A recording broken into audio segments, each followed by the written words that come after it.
Obviously, not the result you guys wanted this past weekend. And what's it like getting back on the field with a short week after a result like that? I think it's a great opportunity because you have to move on from the game, rather quickly. If this was a normal week, we'd have been preparing for Coastal like 3 days ago. So technically today was like an in-season Wednesday. So tomorrow's like a Thursday, and then Wednesday is really like a Friday when you're playing on a Saturday. So we have no time to, think about that past game. We corrected those mistakes immediately on Sunday and then moved on to Coastal, after we corrected those mistakes and got right to it. So I think it's a great opportunity to honestly respond on a short week on national TV at home. It's a great opportunity for us to properly manage failure. It could lead to success. What have you seen on the practice field so far, just in that response to the game? Yeah, I saw the energy in way we were flying around today at practice. I credit a lot of guys for being able to put that, kind of loss behind us. Opening conference play with a loss on the road, it hurts, it's tough. But at the end of the day, we have a huge one at home on a short week. So seeing those guys respond today in practice at a really high level and get into Coastal pretty deep because, we have to get ahead of schedule here in terms of preparation. So we did a lot of stuff today, a lot of first and second down and red zone and third down. So you're putting your entire game plan together today, usually when it would be an off day for us. So I thought guys took the right mindset and practiced at a really high level today. So really proud of that. You've obviously played a lot of college football for winning programs. What are some of the lessons you've learned over the years about how to best respond to a loss like this? Yeah, I think when you win or lose, Coach Chesney says it all the time, it doesn't matter, get better, and that's a great way to kind of, live, when you win or you lose. But, losses have a unique way of teaching you lessons you don't get when you win. When you win, you kind of put aside maybe some things you did wrong because, you got away with it. So it's human nature to kind of maybe neglect some of the mistakes you made. But when you lose, every single mistake you made, you magnify in your head if you're an ultimate competitor. And I think we had a lot of guys who played at a really high level on Saturday that made maybe a few minor mistakes that probably didn't impact the outcome of the game, but they're taking it to heart because, if you didn't play a perfect football game, you were a part of the reason we lost that. So I think it's a great opportunity for us to really, be self-critical of this team and respond, this week. Do you feel like your teammates are in the right mindset right now? Absolutely. I watched the way we handled Sunday when we came in. We got back at 3 in the morning. I know some guys stayed up and tried to get ahead on Coastal, like myself, watching film a little bit, Sunday morning. And then you wake up, you come in here, you get your treatment, you move, through the corrections of the game, then get right on to Coastal. And I think the way the guys have handled that has been unbelievable. I love the energy, too, because sometimes after a loss, energy can be dead, slacking around, all that stuff. Nobody's missed a beat. It's been, fun at practice stuff, and you have to move on. It sucks, but at the end of the day, you put a smile on it and move on because we got a new opportunity this week. Yeah, you guys has a little bit of a hard time chasing around Aiden Armenta. He was able to get away last week. Yeah, a couple of nice plays, while you're chasing him around. And Vasco, he's another guy that can really run the ball well, pass the ball well. What are you going to try and do to stop him? Yeah, I think we have, a great game plan in terms of some of the schematic stuff we do within our defense to combat that. I know we have, great coaches who do a phenomenal job of adjusting, the system of our defense to account for a quarterback like him who has the ability to run and throw at a really high level. And I think their running backs are phenomenal too. They have, 3 to 4 guys they rotate through there, and there's really no drop off. They're extremely physical and they're extremely talented and fast. So when you, face an offense with that much firepower, the receivers are phenomenal, the offensive line's great. I think it's going to be one of the best offenses we face schematically with everything they do. They have every single run play, they have every single pass concept, and they have every single formation. So it's like the NCAA playbook when you have 500 to 500 plays and 40 to 40 formations. So, we got to stick to our rules defensively, and we got to do a great job against them this week. Then obviously to be successful at the college football level, you have to have a lot of guys that want to get back on the field and correct those mistakes. But when it is a short week, how are you going about making sure that you're on the field practicing your best, but then also taking time to make sure you're not burning out by the time Thursday comes? Yeah, I think, my mindset is you'll sleep when you're dead. There's no time to rest this week. It's okay. Mentally, you just move on. You get on to Coastal. You got to do what you got to do to get through this week. But I think with the sports science we do with Coach Novak and the strength staff and Tyler and sports med, they do a great job of making sure that our bodies physically won't get burned out. And then mentally, we trained mentally to be mentally tough from the time we got here in January to this moment right here. So we're mentally tough to, on a short week, sleep when we're dead, I guess, and, get through it. But physically, we have the staff that puts the science behind it and the medicine behind it to make sure that physically we'll be prepared to play Thursday as well. There's this sort of predominant feeling within college football. It's like, oh, if you lose once, it's like, that's it, you're done. How do you try and just ignore the outside noise and really just kind of just ignore any of the narratives that people might have about your team? Yeah, I mean, I think one of Coach Chesney's great sayings, he talks about ROVing it. Are people real, open, and vulnerable? And really the only people that fit all those categories are your family, so the people you keep really close, and then your teammates.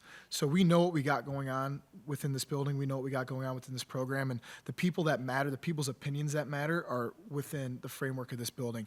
And I think at the end of the day, too, big picture stuff, at the end of the day, they're not on our side of the Sun Belt. So, you win out, you control your own destiny. So at the end of the day, nothing is out of reach for us. Our goals are still right in front of us, and it's just about the ability to respond this week and get back to it, get back to what we do, what we pride ourselves on as a program, and just go dominate this week practice-wise and then execute at a high level on Thursday. You mentioned correcting the mistakes. What mistakes specifically did you all spot that you all were looking to clean up this week?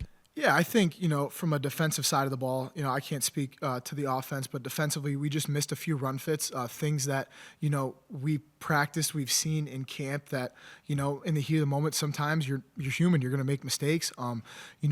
Some of the past stuff, we could have done a better job of getting in windows and, helping the guys in the secondary. And, really just it's came down to some one-on-one matchups. And there's a play on third down that's going to stick with me. It was a 3rd and 3. I don't get my body across. The kid gets a first down. And just stuff like that continue to happen throughout the game where, they just got us in one-on-one matchups and we lost our one-on-one matchups and they made a bunch of them. So really at the end of the day, this is going to come down to winning some one-on-one matchups this week. Did you ever play on a short week at Holy Cross?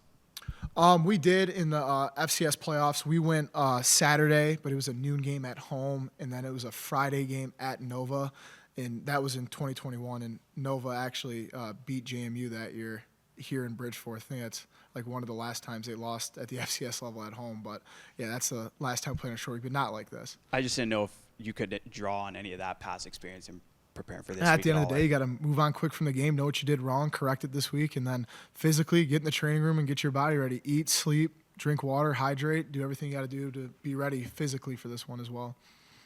Just curious from the offensive line point of view, why was it so tough to kind of get out of that rut after those first a couple false starts and the illegal snap? I just think we had trouble getting into our rhythm, plays and stuff, communication. We just couldn't find our rhythm. When we needed a big play, we weren't able to get it. As far as their blitz packages and maybe the atmosphere there, what were some of the challenges that were presented? The blitzes for sure. There's only 5 of us. We can only block 5 guys. They're bringing 6 or 7 at us. We can't do 2 extras when there's only 5 of us. Atmosphere, I just say the noise, but we can't really use that as an excuse. You got to focus in on ourselves, and that's all on us. Take that in. How would you rate Alonzo's ability to identify those blitzes pre-snap, and how do you think that was it more on him not identifying it, or y'all picking up the blitzes? And how does that kind of process work between you and Tanner? The offensive line, we read the blitzes, so we all have our man or our personnel. And the quarterback, he can flip the call and stuff, and how that works based off his decision of what he sees that we can't see. But it was both ways. Sometimes we didn't pick up the blitz. Sometimes maybe he forgot to flip the call, but it was on both of us at that point. As a leader on the offensive line, when you are having those pre-snap penalties across the board, what are you guys saying to each other to kind of limit that and get better as the game goes on? Just take a deep breath, focus in, try to listen to the noise behind you.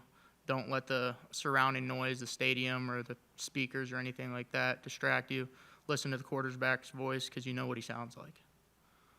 Obviously, we were just asking Jacob a lot about short week. Just kind of curious what your thoughts are going into it. I really like that this short week is now, and it's not like some other week. Coming off a loss, that's a great opportunity. Get right into the next game. Already not thinking about ULM. That's in the past. Sunday, I was already thinking about Coastal, watching film, looking at their scripts, their schemes, everything like that. Just go fast next game.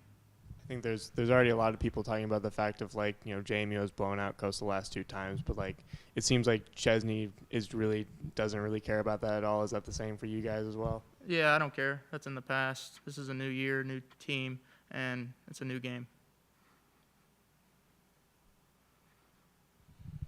Yeah, I mean, I guess when it comes to the blocking, do you think maybe I guess how are you going to plan to block better for this Coastal game? I mean, obviously you got your 5 guys out there, and you got to cover the 5 guys you're matching up with. But do you think there's anything that you really caught from the last game just to keep an eye out for the Coastal game? Honestly, no, I don't think we can fix very much. We just got to keep communicating, focusing more, doing our job, and trying to get more of a rhythm going. When it comes to playing on a short week after a loss, how do you go about creating that like kind of short-term memory where you're not thinking too much about what you just went through? Just try to forget about it as fast as you can. Open up the next page, look at the new film, and see what you got to do for the next game, because you can't do anything about Saturday. You know, we talk a lot about with like games like what networks they're on. You know, is like being on primetime on a major ESPN network, is that something you guys even like talk about at all leading up to a game? No, I honestly don't pay attention. I have no idea if we're on ESPN Plus most of the time or if we're on ESPN. Like, I don't really pay attention. I don't think anyone else really knows. When you pop on the tape and see Coastal's defense, just kind of what pops out about them and what do you all got a game plan for? They're a very lateral team, I would say. They don't really fire off the ball as much. They move a lot, twist a lot. They're very fast, longer guys, and they're high-speed, high-tempo guys. Just having so many night games so far this year and 2 of your worst performances going on night games, have you noticed anything about prep leading up to that? Do you think you guys can change or do any better, or is that not really anything y'all are worrying about? I don't think the night games have anything to do with it, honestly, in my opinion. I haven't really noticed anything different. And obviously, as a guy who's played your entire career here, you've seen some big student sections, some big crowds, and then this weekend, or this Thursday specifically, it's supposed to be the biggest student section. How excited are you to get here, play a Thursday night game in front of the home crowd? I'm super excited. The student section, that's like one of my most favorite things about game day, how loud they are, especially when they stay like the whole entire game. That's awesome for us because we get to come out after halftime and see them. And having even more students, that's just going to be, it's going to be electric. It's going to be incredible to come out here and just see them all and be loud. Isn't that the first time in your JMU career where, you know, Dukes have had an early loss in conference play, but then they went on to, you know, win a conference championship or go to a playoff or whatever and still have success? You know, what have you kind of learned from those years that you're hoping to kind of apply moving forward in conference play? That happened to me a few years back when we lost to Villanova, as that's said. And you just got to move on. Next game matters. The conference title it's still there. Like, we can still go get it. Hopefully we play ULM again, but we can still get that ring.